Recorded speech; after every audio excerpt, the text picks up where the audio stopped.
So, I mean, it's kind of like, how are they able to navigate? Because are they practicing empathy and patience and good communication in the home? Because that's how we know that they'll be this way in business relationships. So in a way, when you see somebody who is really kind and sensitive to their interpersonal relationships, then you'll see them be that way as business partners. So we're always kind of talking about that. And what he's saying is that the obstacles in our life become bridges. So what he's saying, that obstacles become bridges because our personal relationships teach us what happens when you, to get along well in your interpersonal relationships, what skills do you need? You need to know about resilience. You need to know about commitment. You need to know about trust. You need to be good at collaboration. So if you're good at all of those areas, of course you're going to be good. Yes, listening, trust, all of those things. Of course you're going to be good in business relationships. So it kind of translates. And if you got dishonesty and somebody is disrespectful to their partner and they're dishonest and they got a lot of drama going on in the interpersonal life, how do you think they're going to be with you? They ain't going to negotiate fairly in a business. They're not going to have integrity in their community if they don't have integrity in their own relationships. So I think that is really kind of important. So anyway, let's move on. So what is he saying?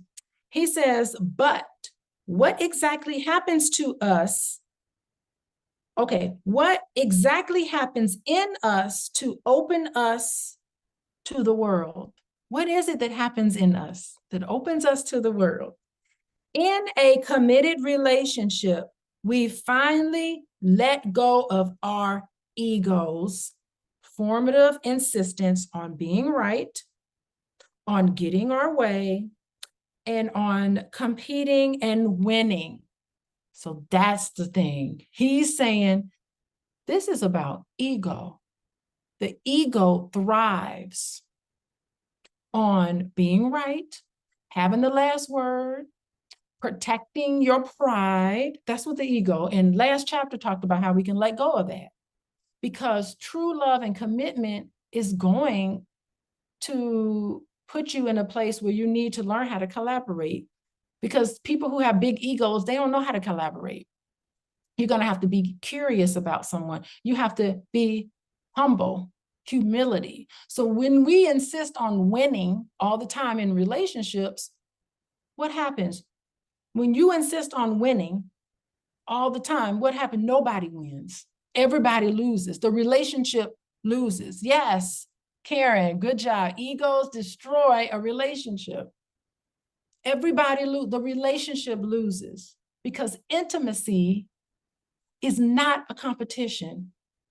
It's about connecting with another person. So letting go of the ego means you're choosing to treat somebody fairly over pride. You're listening instead of arguing with somebody. You're trying to understand another person instead of judging them.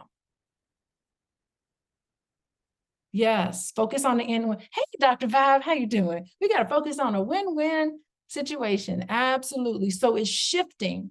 So this shift doesn't mean that we erase our needs, doesn't mean we have to silence ourselves. It means we need to stop treating love as a battlefield. Love is not a battlefield. Letting go of your ego. We all talked about that last time. Vulnerable, compromise, being able to grow, all of that stuff is really what happens, especially when we're being our authentic self.